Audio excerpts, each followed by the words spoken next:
Hello all, welcome to how foundation Bhuj. આજનો જે આપણો સબ્જેક્ટ છે માઇક્રોસોફ્ટ વર્ડ પાર્ટ 4. ઓકે, તો આજે આપણે શીખીશું લેઆઉટ વિશે. ઓકે સ્ટુડન્ટ્સ, તો આપણે file menu, home menu, insert, design વગેરે શીખી ગયા. હવે આજે આપણે જોશું લેઆઉટ. લેઆઉટ એટલે શું? એટલે પેજ જે છે આપણું, એનું લેઆઉટ કેવું હોવું જોઈએ, એની માર્જિન કેવી હોવી જોઈએ. એટલે તમારે કંઈ બી આમ નેરો રાખવું હોય કે તમારું જે પેજ હોય એ તમારે જે ટોપમાં છે 5માં રાખવું છે, બોટમ રાઈટ લેફ્ટથી તમને આટલું જોઈએ છે તો આટલું આવી જશે.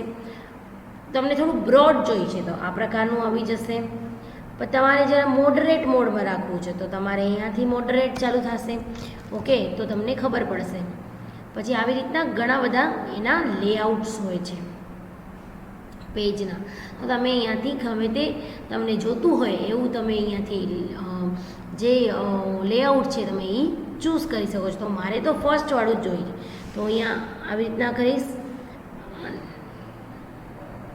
નેરો જોઈએ છે તો હું કંઈ આવી રીતના જોઈશ. હવે ઓરિએન્ટેડ, હવે આપણું જે ટેક્સ્ટ છે અને જે આપણી પ્રિન્ટ છે, આપણે આ પોર્ટ્રેટ જોઈએ છીએ કે લેન્ડસ્કેપ જોઈએ છે. લેન્ડસ્કેપ હશે તો આ ટાઈપનું આવશે, અને પોર્ટ્રેટ કરશો તો ઊભું આવશે.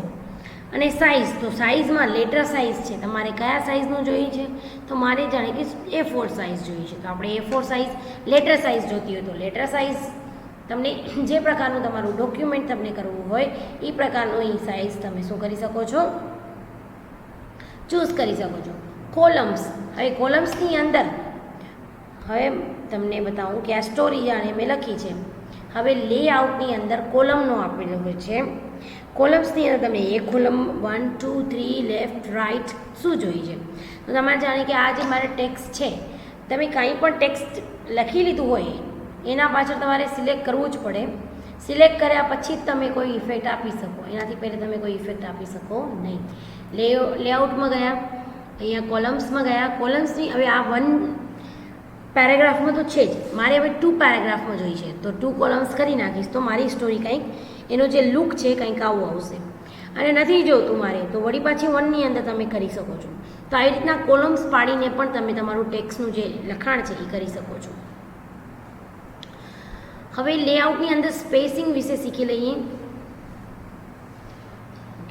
હવે જુઓ, આ બિફોર અને આફ્ટર, તો પહેલે આપણે આને જે સ્પેસ કરવું હોય, હવે અહીંયા કંઈ થતું નથી કેમ મેં તમને કીધું ને કે જ્યારે તમે કાંઈ પણ લખાણ લખી લીધું હોય તો એને સિલેક્ટ કર્યા વગર તમે કોઈ પણ જાતના ફેરફાર ડોક્યુમેન્ટમાં કરી શકતા નથી. તો પહેલાં આપણે આની શું કરીશું? સિલેક્ટ કરીશું. લેઆઉટમાં ગયા, સ્પેસની અંદર તો સિલેક્ટ કર્યું. લેઆઉટમાં ગયા, હવે અહીંયાથી 0 દેખાડે છે, તમારે સ્પેસ મોટી કરવી હોય ઓકે તો આવી રીતના મોટી કરી શકો છો. બોટમથી કરવી હોય તો તમે આવી રીતના કરી શકો છો. ઓકે, પણ તમારે બિલકુલ સ્પેસ નથી, સ્પેસિંગ મૂકવું જ નથી કોઈ જાતનું, તો તમે શું કરી શકો છો? 0 કરી શકો છો. અહીંયા પણ આપણે 0 કરી લઈએ, તમારું પેજ પણ વધશે અને તમારું લખાણ જે છે એ સ્વચ્છ અને સુંદર લાગશે.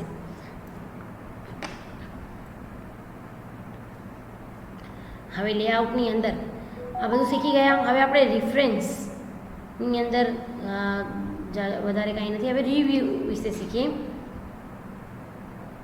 વ્યૂ વિશે શીખીએ. હવે તમે કોઈ સ્ટોરી ખાલી રીડ કરવી હોય તો હવે આને સ્કેપથી બહાર કરી લઉં. પહેલે તમને દેખાડું કે શું છે. તો વ્યૂની અંદર તમારે સ્ટોરી જે તમારે જોઈ વ્યૂની અંદર આપણે જોઈએ કે અહીંયા આગળ જો રીડ મોર, પ્રિન્ટ લેઆઉટ, વેબ લેઆઉટ એવી રીતના આવે છે, રાઈટ. હવે અહીંયા આગળ રીડ મોડ, તો તમે ખાલી વાંચી શકશો. તમારી જે સ્ટોરી છે કે તમારું જે લખાણ છે એ તમે ખાલી વાંચી શકશો, એમાં કોઈ પણ જાતના ફેરફાર તમે કરી શકતા નથી. તો આ સ્ટોરી મારે ખાલી રીડ કરવી છે, તો રીડ મોડ, તો અહીંયા તમે આવી રીતના પાના બદલી શકો. ઓકે, તો આવી રીતના તમે એમાં ફેરફાર જોઈ શકો. અને આમાંથી જો બહાર નીકળવું હોય તો ESC એટલે એસ્કેપ બટન આવે છે, એ તમારે દબાવવાનું, તો તમે શું કરી શકશો? બહાર આવી જશો.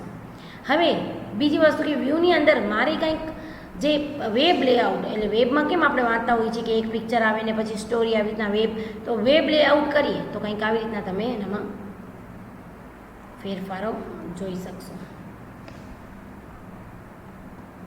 તો આ થઈ ગયું વેબ લેઆઉટ. આવી રીતના હોય છે ને વેબની અંદર તમે કાંઈ સ્ટોરી સર્ચ કરો તો પહેલાં અહીંયા કંઈક પિક્ચર હોય, પછી આવી રીતના લખાણ હોય, તો આવી રીતના તમે એ કરી શકો છો. પછી પ્રિન્ટ લેઆઉટ, તો પ્રિન્ટ લેઆઉટની અંદર તમે જાશો તો તમે અહીં કને શું કરી શકશો, કોઈ પણ જાતનો ફેરફાર કરી શકશો. ઓકે, હવે મારે કંઈ સ્ટોરી છે, મારે કંઈ પિક્ચર મૂકવું છે આની અંદર, તો હું અહીંયા કને કોઈ પણ પિક્ચર્સ કે ગમે તે જાતના તમને કરવું હોય, ફેરફાર કરવા હોય, તો અહીંયા જાણે કે મારી સ્ટોરી છે એના મને બોલ્ડ નથી રાખવી, મને ઇટાલિકમાં જોઈએ છે, તો હોમમાં જઈ અને ઇટાલિક કરી શકું છું. એની અંદર અંડરલાઇન કરી શકું છું, એને હાઇલાઇટ કરી શકું છું. તો આવી રીતના તમે કંઈ પણ ફેરફારો પ્રિન્ટ લેઆઉટની અંદર કરી શકો છો. હવે આપણે સ્ટોરી લખી લીધી, બધું થઈ ગયું. એને સેવ કઈ રીતના કરવું, તો ફાઇલમાં જઈ અને સેવ કરવાનું પહેલે. એટલે તમે કોઈ પણ સેવ કરશો તો અહીંયા પહેલે ડોક્યુમેન્ટ લખેલું આવશે, અને સેવ કર્યા બાદ જે નામે તમે સેવ કર્યું હશે એ અહીંયા આવશે. તો સ્ટોરી આવે છે. હવે એ જ ફાઇલને મારે PDF ફાઇલ કરવી હોય તો શું કરવું, તો અહીંયા ફાઇલમાં જવાનું, સેવ એઝમાં જવાનું. જાણે કે તમને પૂછશે કે તમને ડોક્યુમેન્ટમાં સેવ કરવું છે, ડેસ્કટોપમાં કરવું છે કે અધર કોઈ ઓનમાં કરવું છે. તો મારે ડેસ્કટોપની અંદર કરવું છે, તો અહીંયા ડેસ્કટોપ ખોલ્યું.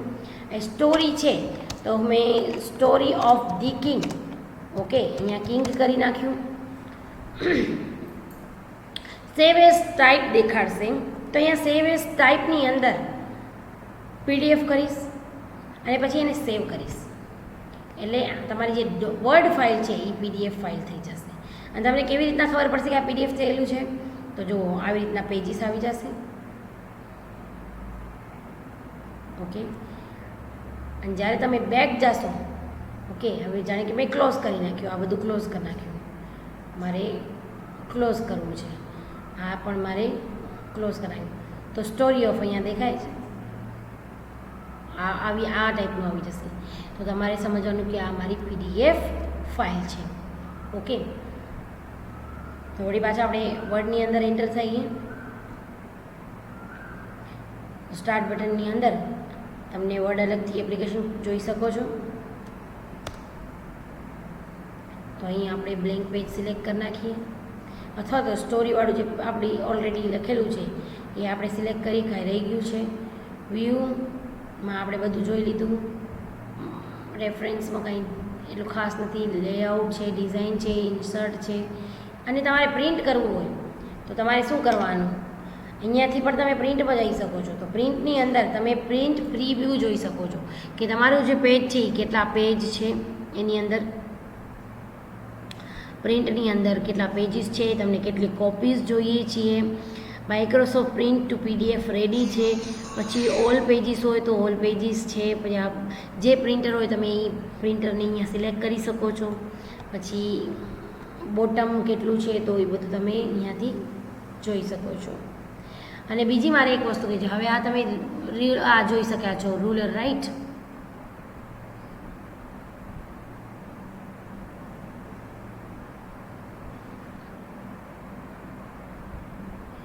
હવે વ્યૂની અંદર હવે આ તમે બાજુમાં જે રૂલર જોઈ રહ્યા છો એ ના હોય તો, ધારો કે મને રૂલર છે જ નહીં અને મારે એડજસ્ટ કરવું છે પેજ, તો હું શું કરીશ, તો વ્યૂની અંદર જઈ રૂલરમાં ટિક કરશું એટલે રૂલર આવી ગયું. એટલે તમે અહીંયા કંઈ પણ જાતનો તમે ફેરફાર કરી શકશો. અહીંયાથી અહીંયા ગેપ છે કે અથવા અહીંયાથી તમે માર્જિન તમે સેટ કરી શકશો. એના બાદ વ્યૂની અંદર જ હવે એની નીચે છે ગ્રીડ લાઇન્સ. તો તમે જોયું હશે કે આપણે જ્યારે મેથ્સનું કાંઈ ટિપિકલ જોતા હોય તો આપણને ગ્રીડ લાઇન એટલે કે આવી રીતના ગ્રીડ લાઇન્સવાળી જોઈએ છે. તો આપણે અહીંયા કને આવી રીતના ગ્રીડ લાઇન કરી દઈએ તો શું થશે, આ બધું ગ્રીડ આવી જશે. પછી નેવિગેશનલ પેન એટલે કંઈક આવી રીતના પેન આવશે, ઠીક છે. તો આવી રીતના તમે ગ્રીડ લાઇન્સ ના જોઈ તો અહીંયા કને ટેકમાં ખાટાવી દેવાનું. ઓકે, તો તમે આવી રીતના માઇક્રોસોફ્ટ વર્ડની અંદર ઘણું બધું કરી શકો છો. Thank you so much.